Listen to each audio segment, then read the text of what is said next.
Hello guys, sa wakas nakarating din tayo sa Sugba. So ito ang Sugba.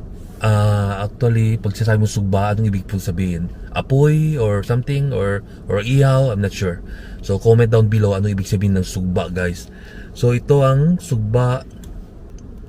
Ayun ang Sugba guys. Tapos it took us around, kasi galing kami downtown, it took us around 20 minutes. Malayo-layo din guys, or 25 minutes para makarating dito sa Sugba guys. So Sugba by Foodylicious. So pasok tayo guys.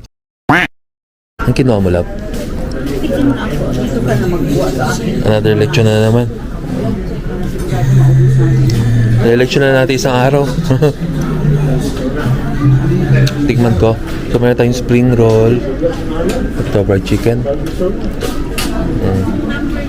Ito love, adobo. Dito pala adobo. We also got chicken apritada, chop suey, pansit. Yan ang rice niya. So at least diba ibang klase. Buffet ngayon araw, no? Pansit, oo.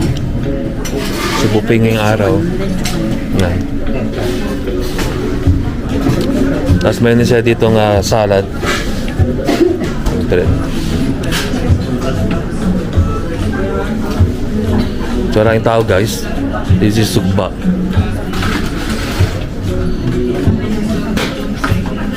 How do you find the place, Chan? Good. I know what you want. So ito muna kunuha ni Angie. So konti lang muna. At mamaya pwede naman pabalik-balik guys kasi buffet. I would say marami din tao. Today's Friday, weekend. So siguro mas maraming tao bukas or this weekend guys. Ito ang lugar nila. Ayan. Ganda kasi ang lugar nila. Malaki and at the same time yayaman din guys.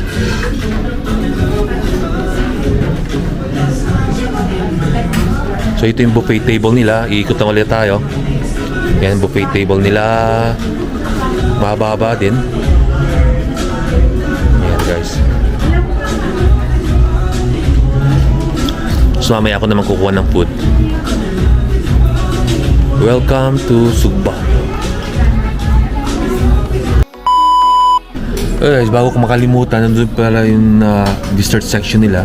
Meron silang mga gulaman and meron din silang buko pandan sa area po na yon. And kakain po muna tayo. So ito ang aking kinuha guys. Yeah, they got big TV there. So guys, kain po muna tayo. Ito ang aking kinuha. A little bit of everything. May konting adobo, konting rice, may konting lechon para matikman pa natin mamaya yung iba-iba nilang pagkain guys. Ito naman kay Angie. Actually hindi itong kakainin niya, may portion lang kasi gusto niya lahat tikman. So ito yung walang kamatayang lechon. Sarap na itong kumain din siya pansit, konting rice. Kasi guys, ang technique sa buffet, ang kakain guys ng buffet ay konti-konti lang guys para hindi agad mabusog. So kaya konti lang muna ang kinuha ko para ma-enjoy natin ang food guys. So may silang okoy. Try natin. Okay muna guys. Itong okoy nila.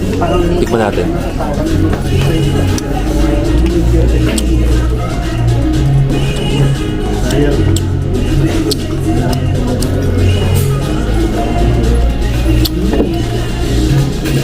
I would say okay, masarap. Yung suka nila masarap. Laking factor ang suka kung kain pa.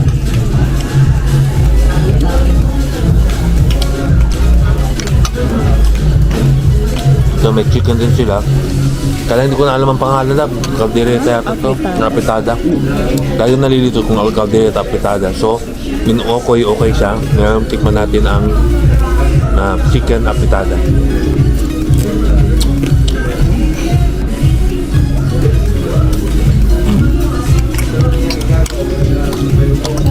Sarap din kasi okay ang sauce tapos hindi overwhelming yung lasa niya. Hindi ko na masabi yung pangalan lab. Ito ang baka, ano to? Ako, yun ako doon. Crab beef. Ano yun tayo? Adobo? Hindi. May beef sila doon guys, pero hindi ko maalam kung ano kasing beef kasi may mga pangalan doon sa baba ng kuhan ng heater. So ang kainin natin, adobo. So, pagkadobo. Okay din pagkadobo. Kasi ang mga pagkadobo may kanya-kanyang flavor pero malasa din, masarap.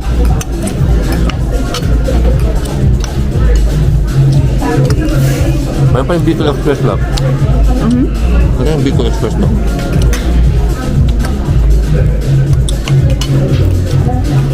Let's try the Bicol Express kasi paborito kong Bicol Express.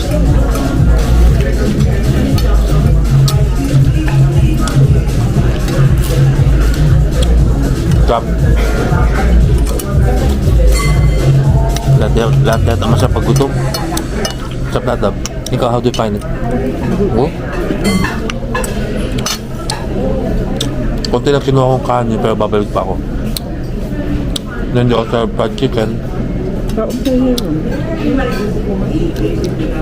Tignan natin fried chicken guys. Fried chicken.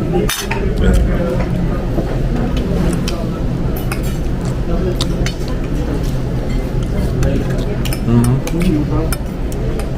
Fried chicken is, I would say okay lang.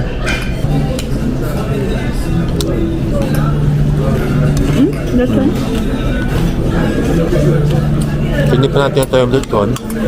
So far, yung mga nakain natin kanina, masarap lahat. Tikman natin ang kwan, ang lechon. Ubus ko ang chicken na apitada, masarap.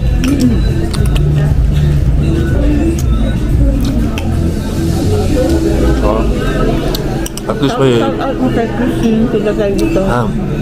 Christine, yung sister-in-law ko, hindi namin kasama ngayon. Next time, try mo. Sarap. So, ngayon, what's that? When she has time. I don't know. You'll ask her. Because she's busy at work. Yeah. Ngayon guys, tignan natin ang spring roll. Masarap ang spring roll, love? Wala. Spring roll guys, may din kami sa spring roll. Si Mrs. gumagawa siya ng spring roll. So, tikman natin.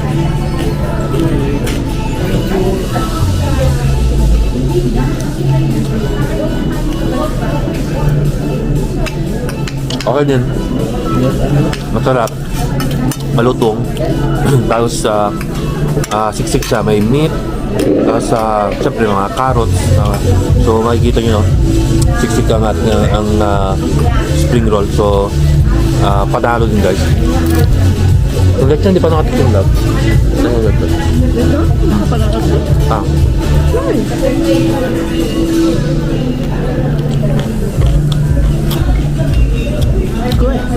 Stop. Compared dun sa... Remember the last time yung nag-vlog ako yung Kuya Alan? Ganito din ang lasa. Malalaman mo na kung authentic lechon guys sa atin, no? Kaya yung lechon na yung gaya nga sabi ko, parang Chinese lechon, parang maraming spices. Ay, hindi ko yung gusto guys. Gusto ko yung ganito klaseng lechon. Sarap.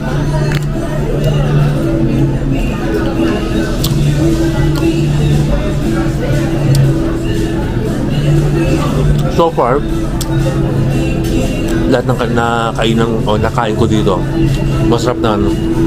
I have nothing to complain for kasi masarap lahat guys, malasa. So,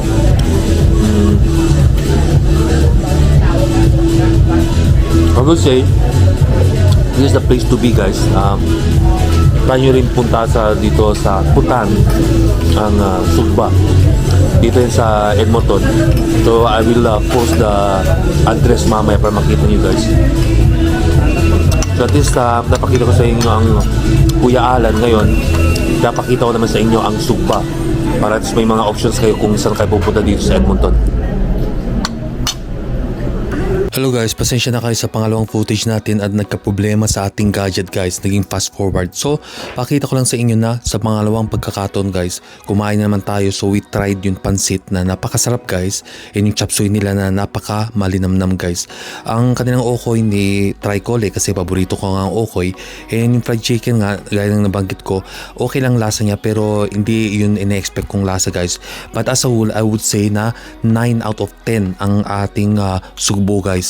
Kaya punta na kayo doon at itry nyo. Aside sa Kuya Alan, try nyo din this time ang sugbo. So nagpangalawang lechon na naman tayo guys kasi paborito ko talaga ang lechon. And si Mrs. na yun dito, pinapakita niya lang sa inyo ang lugar. Kaya lang we cannot go really on details kasi naka-fast forward ang ating footage. So pasensya na sa ating DJ Osmo. Nagloko guys. Kumain din tayo guys ng ginataan na paraming ang kain natin at naparami din ang kuha ni Mrs. guys. But I would say na masarap ang ginataan nila, matamis and hindi masyadong matamis. Kaya okay siya for dessert. And ang lugar guys, napakaganda guys at pwede po magpa-reserve especially kung may mga special occasion guys para hindi kayo mauunahan ng spot sabi ni ate. Bale, Friday and Sunday ang buffet and then Monday wala silang restaurant, Tuesday, Wednesday, Thursday, Saturday open po sila. Tara na po dito sa Sugbo at enjoy!